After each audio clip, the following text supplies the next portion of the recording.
think you can move forward now. I will. Yeah. And I take lessons from Mark on technology too. He's almost as good as I am.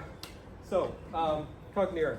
We started about 8 years ago. I wasn't at the company at the time, but it was mainly a consulting play. There were some non-competes that were involved with some previous work. And ultimately, I think you guys wanted to have a software company. And when Cognira became a software company, I joined with a number of the leads here at the company at the time, and I'm heading up the software engineering division. And that was around 2018. So it's been about 5.5, 6 years now. Post that Cognira's been doing software. And they've been exploring this area of promotion management and optimization. And they partnered with a very prominent grocer here in the US and retained IP rights to what was being developed for that client. And what we've done is we've taken the learnings from developing that solution, generalized it, and now we're offering it as a service in the cloud. We're in the Azure cloud. Cognira is experiencing some growth and some success with the solution, which we think is unique in the industry, and nobody else quite has it like we do. And what we're doing is we're embedding ML techniques and data-driven approach to managing promotions, optimizing promotions. So a little bit of a shameless plug here for some of the awards. Can you give us the domain term for promotions? What does that mean? Oh, yeah, sure.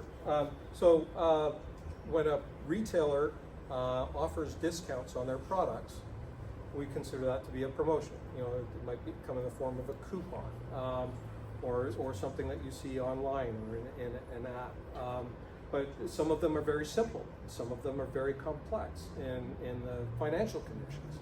And ultimately, it's the retailer incentivizing the customer to purchase some products for various reasons. Got it. Shameless plug about some of the awards and recognitions regarding our growth and our innovation. And I'll go quickly into Cognira Promo AI. You know, briefly, what is it? What is this solution? So, you know, at the heart, we have forecasting. We have the ability to determine what's going to happen with sales and with redemption of coupons in the future when we promote the products in a certain way.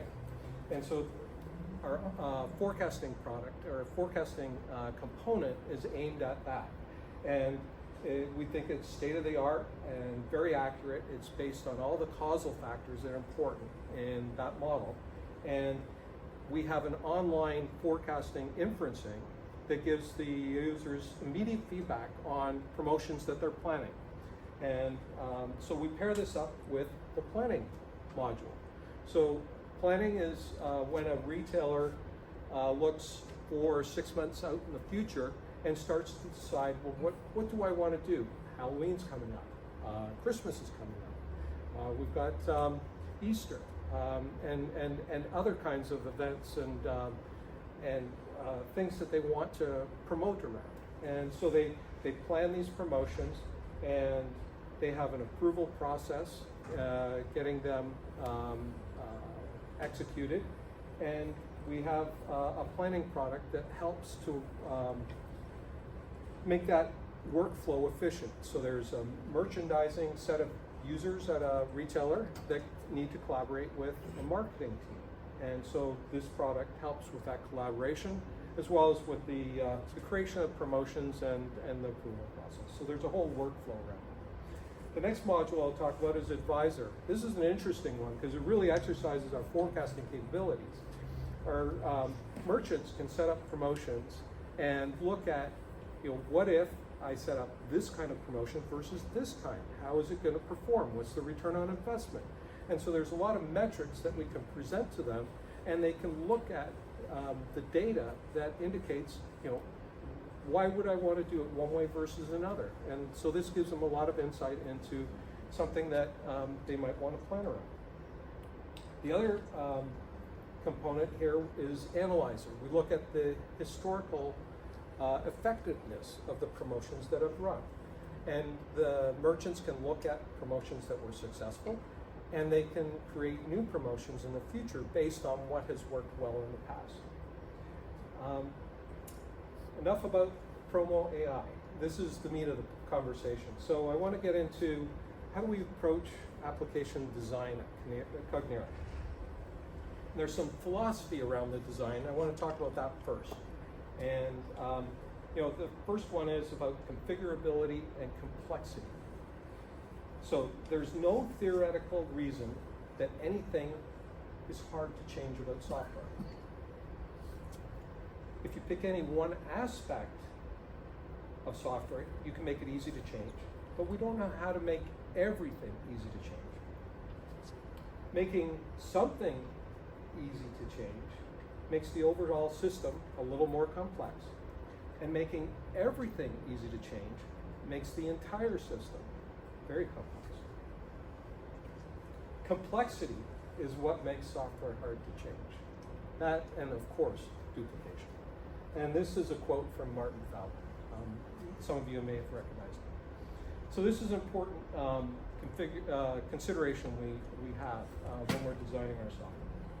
The other one is relating to whether we're building an application or a platform. I mentioned that Mark and I have had a lot of experience building platforms in the past. We've tried to learn from some of that experience at Cognira and taking a unique approach this time around. So due to varying, my eyesight is not, delivering enterprise applications for multiple clients is problematic due to varying requirements and specializing the solution to meet these needs. I think we're familiar with that problem. Application development platforms have attempted to solve these problems by providing high-level abstractions to ease development. So you can have a lot faster development with higher level abstractions. But of course, platforms come at a cost of flexibility. It's not always originally intended by the platform designers, or they haven't taken certain things into account. There's new technologies that come around. There's a lot of reasons why you lose in terms of flexibility when you adopt a platform approach. And so this part of this talk is about how does Cognira address this problem. So we're trying to take the best of application and platform approaches in our software development. We're specializing the application by identifying specific and common needs for our customer base and developing a solution that's tailored for those needs. And we're also looking at how to provide configurable platform components within that solution. So we're identifying differences in the needs and developing components that are configurable to handle all of those differences. So to make this more concrete, that's the philosophy now, is out of the way. I want to do a case study on Jira. I think a lot of us are familiar with Jira. We use it at Cognira. It's a great issue tracking management solution. And its core focus is just that. And they have a core data model that revolves around this issue hierarchy. They start at the very high level of initiatives, down to epics, down to stories and tasks and subtasks. And they have their issues managed in terms of projects and boards, and they have notions of the agile process, and they have built-in things to manage software, like agile process quite often involves sprints. They also have some Kanban capabilities, and they manage software issues in terms of components and releases. And of course, they have users and groups and teams are part of their core data model. It's extensible. They provide the extensions of adding fields and calculations for those fields. They provide a query language. The filtered views are based on that query language. And they have automation rules, and the issue screens are configurable based on the fields that I mentioned above.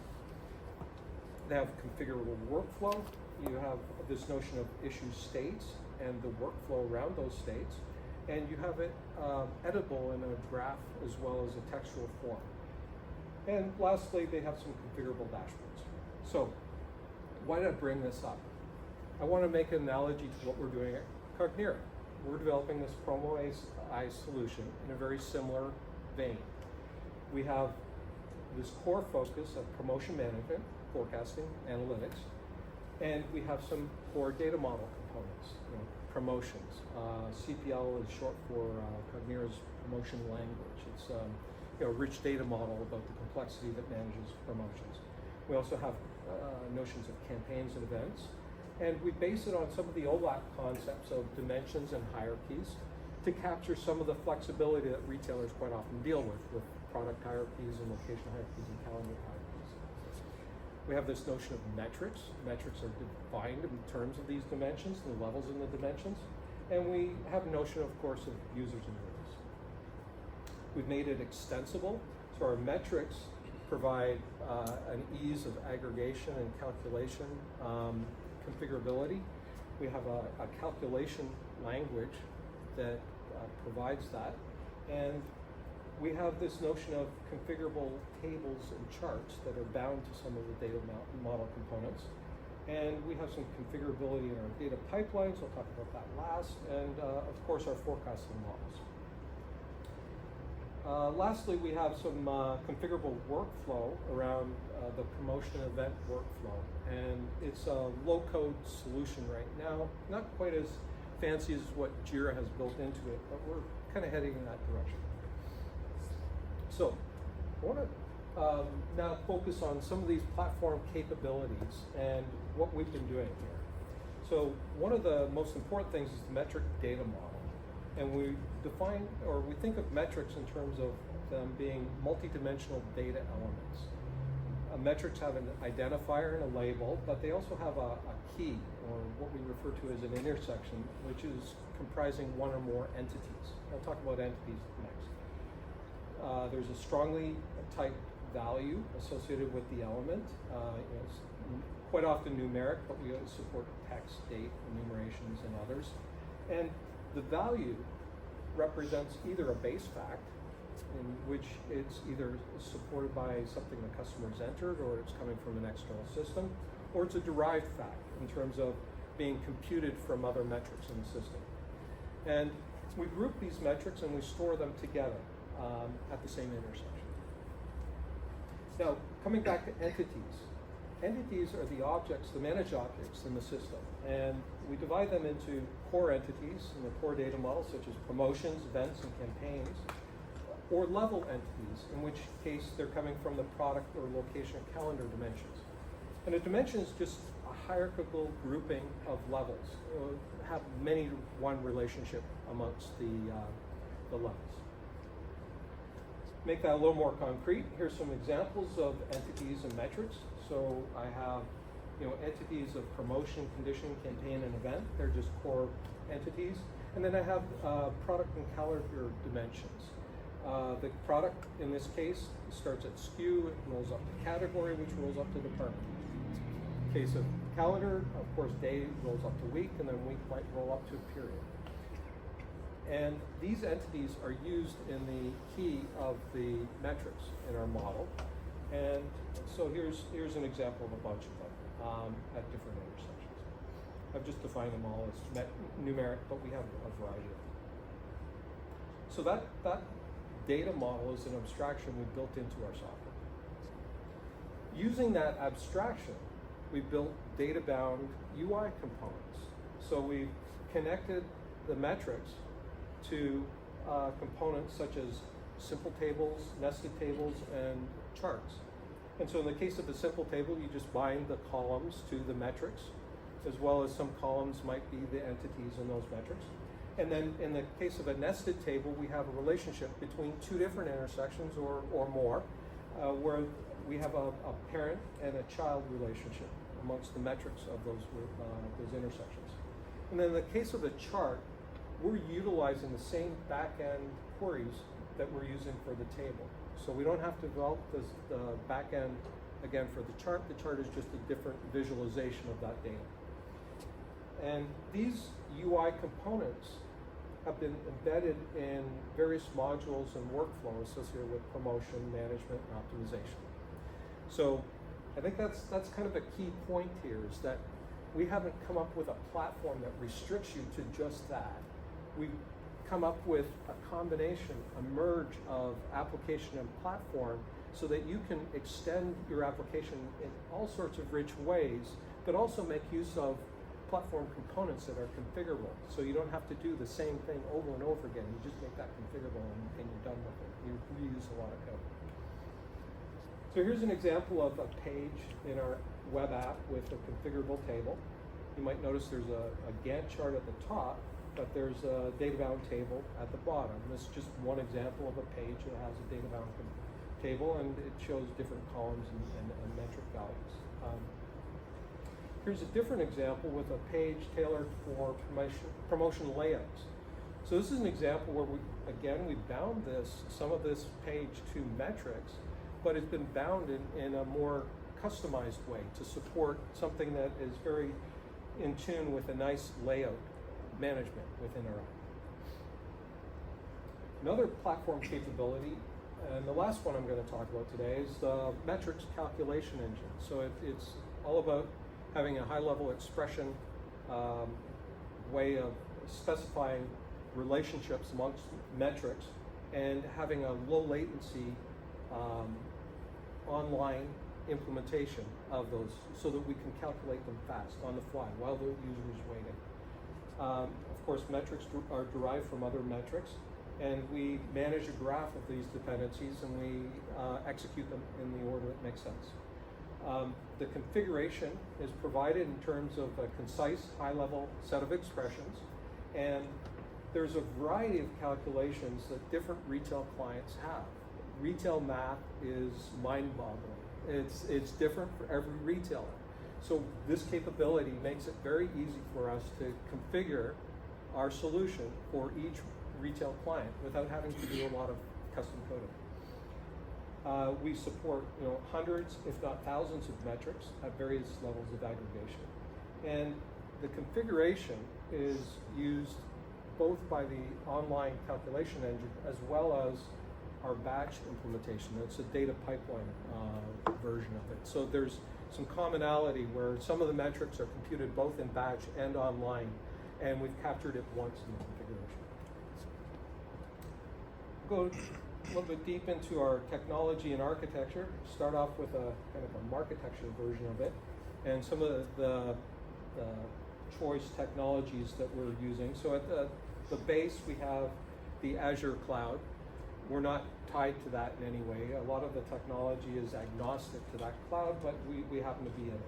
And so Kubernetes forms the orchestration layer along with Docker. That's key to a lot of what we do here. And on the far left, we have the data components, which right now it's the Astra database, which is a Cassandra implementation. It's provided by DataStax. It's a managed version of Cassandra. And we use the Azure Data Lake. On the far right, we have, of course, logging and metrics. That's very important. We've implemented it's open source for doing OpenSearch with E for the logging, and Prometheus and Grafana for doing our metrics and dashboarding with them. And then the core part of the app is built using Scala.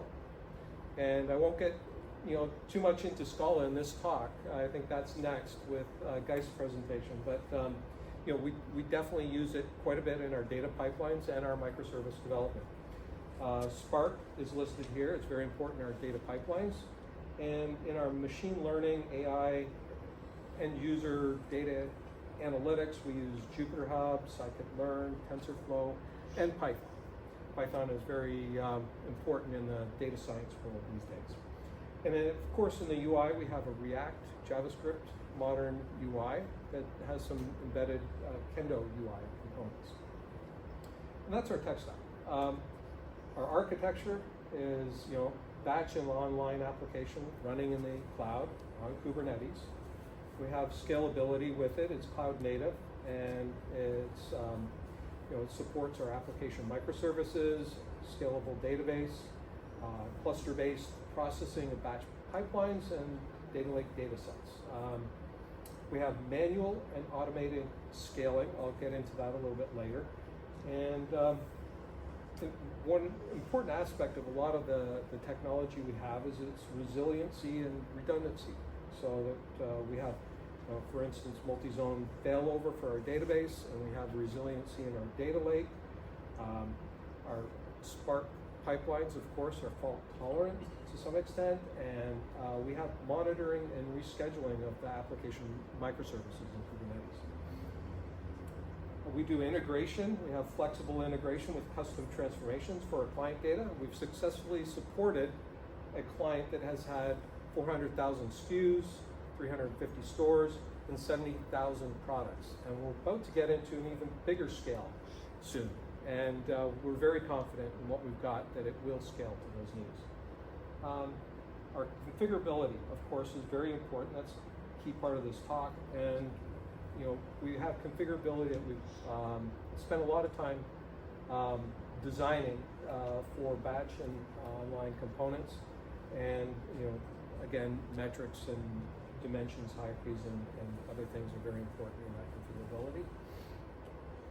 And we have a combination of no code, low code, and with a preference towards no code, but there are still some coding that's involved.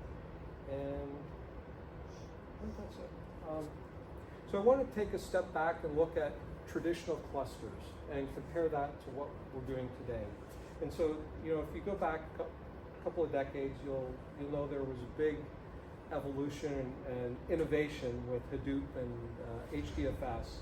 And what happened there was they recognized that they could build powerful clusters with inexpensive machines. So just use the compute and the storage of these inexpensive machines. You can build big clusters that are fault tolerant and replicated, and you can add nodes and scale up those clusters. Well, they've kind of lost favor because they have some problems. Their compute and storage is tightly coupled. You need to resize the cluster when the queries get more complicated, or your data needs increase, and they're not that efficient. They introduce inefficiencies because there's unused compute or there's unused storage as you grow. And so how do you deal with that? Well, a modern architecture separates storage from compute. And this allows the storage and compute to be independently consumed, independently scaled, and independently priced. So in our case, in our application, we use Astra as a storage layer. We use Kubernetes microservices for our compute. And in the data pipelines, we use the Azure Data Lake, and we combine that with Spark. Here's a diagram of our microservice architecture as it exists today. We're constantly refactoring it. You'll notice Astra is at the top, and our user with the browser is off to the side. But we go through an Nginx reverse proxy to a variety of different services. We have an embedded active MQ, and I'm not going to go too deep into this. But I want to do another dive into Astra itself and the technology and the architecture of it. So what you'll notice is that they have a storage layer. Depending on what cloud they're in, they're using an object storage service. And then they have a compute layer. And this is orchestrated in Kubernetes. And so they scale it as the demand on the system increases and decreases.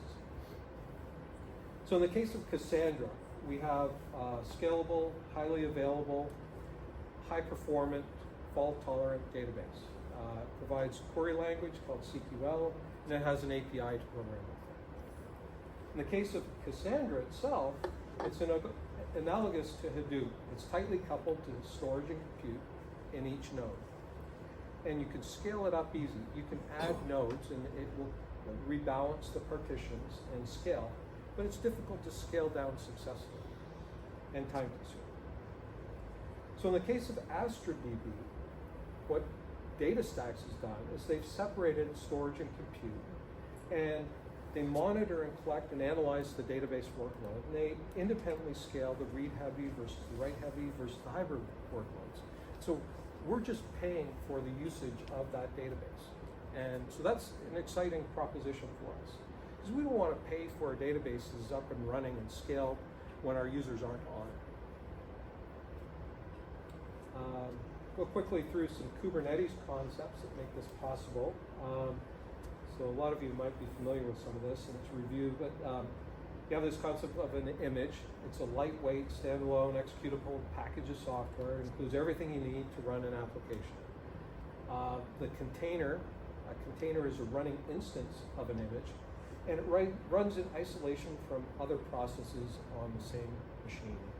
It's a lightweight virtual machine. And then containers are grouped together into pods. Quite often there's just one, but in the case of a service mesh, you might have multiple. And they're IP addressable and routable from any other pod in the cluster. And the cluster is comprised of nodes. So you have virtual machines managed by Kubernetes, and you allocate CPU, memory, disk, and network to these nodes. When you scale the application, you scale in terms of node pools. So if you want to scale up, you're adding a node to the pool. If you want to scale down, you remove. In the case of scaling the application, you're scaling in terms of microservice pods. And so we think in terms of the replicas within those pods. So if we want to scale up, we increase the replica count. We want to scale down, we decrease the replica count. And Kubernetes manages the scheduling of those pods wherever there are resources within the cluster. When we scale our application, there's a notion of static scaling, where you're predefining the scale of the application. You might have a certain user load in mind, and you scale to that, and you just change the replica count across your different pods. And this is accomplished with horizontal pod scaling in Kubernetes. But more excitingly, you do dynamic scaling or auto scaling, and your node pools scale up and down dynamically depending on your workload, and your microservice pods are replicated and scaled up and down depending on your workload. And this is where we're headed. This is not where we are yet. So, lastly, configurable data pipelines. So here's an example of a pipeline that we configured for our first client. And the ellipses represent transformation modules, and the rectangles represent data sets. And some of them are grouped together just to condense this diagram. But it's just one data pipeline of many that we configured for this solution. And I want to present this just to highlight some of the complexity involved in the batch pipelines that we do. And some of the learning from this prior work is that we had ease of development, and we managed the complexity by dividing this large batch system into modules, and we had well-defined inputs and outputs. We allowed parallel development of the modules because different developers could focus on just their areas of concern. And there was an ease of execution and debugging, so we could execute the whole entire set of modules as a pipeline, or we could execute part of it, and we could isolate problems to the specific modules that they occurred in and isolate the inputs and the outputs of them. So this made it easy to debug that large, complex pipeline. Limitations that we learned, it was hard-coded to this client. So it was hard-coded the data model, hard-coded functionality, and we had a fixed graph of modules. It was a single-tenant solution, and it had limited security. We didn't need security because it was just one tenant. So we parlayed some of those learnings into a platform, and we're trying to leverage the success of implementing these large batch systems. We're improving on some of the key abstractions of modules and pipelines. We're introducing this concept of full versus incremental computation. In the case of incremental, we're just consuming some of the data, the latest data, and processing it incrementally. It's easy to do for certain algorithms. For some, it's very difficult. And so we focus on the biggest bang for the buck, where we have the largest amount of data to process. Making those incremental is very exciting, very efficient in terms of cost for us. And then we have this notion of ingress and egress, inputs and outputs to the system for files and data sets and databases. Multi-tenancy is built into this platform. We have this concept of security in mind, where users are just provided the access that they need, the tenants that they need access to. So we have contractual arrangements with our clients that, we're maintaining their data in a secure form. And so we're only providing access to it to those that need it.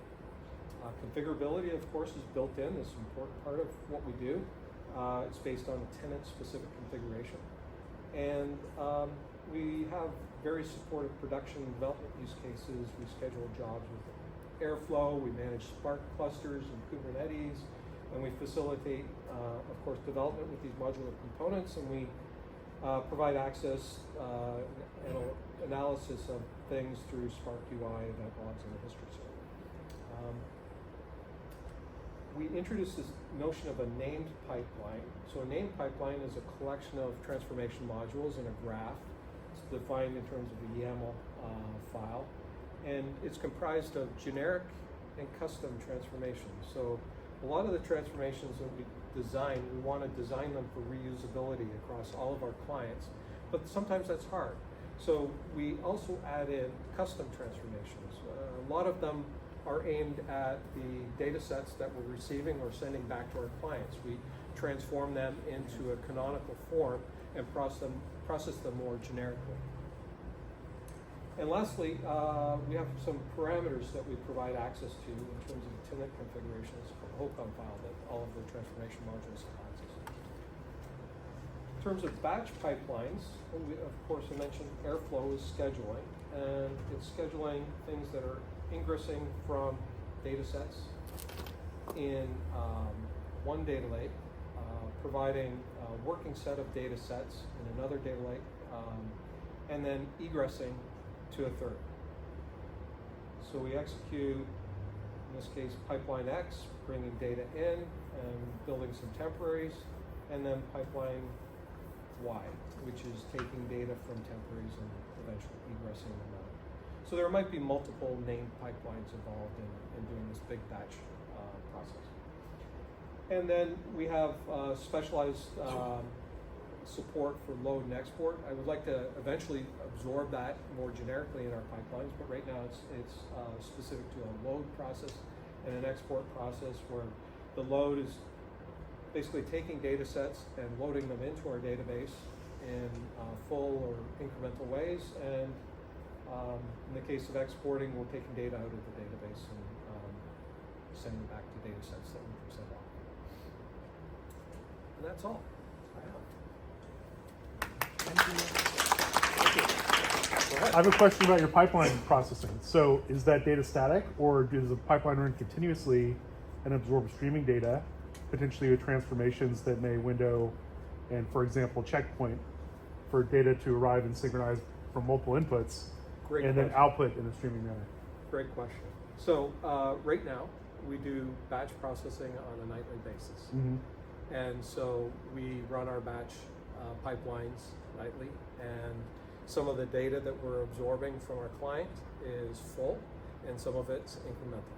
So different transformation modules execute in one or another. Got it. So I'm a big fan so of it's Apache Flink. Fairly simple compared Familiar to with Flink? Flink, yes. Flink? Yes. Yeah, so that's the model I'm thinking of, is Okay. that data pipeline just is continuously running. Right.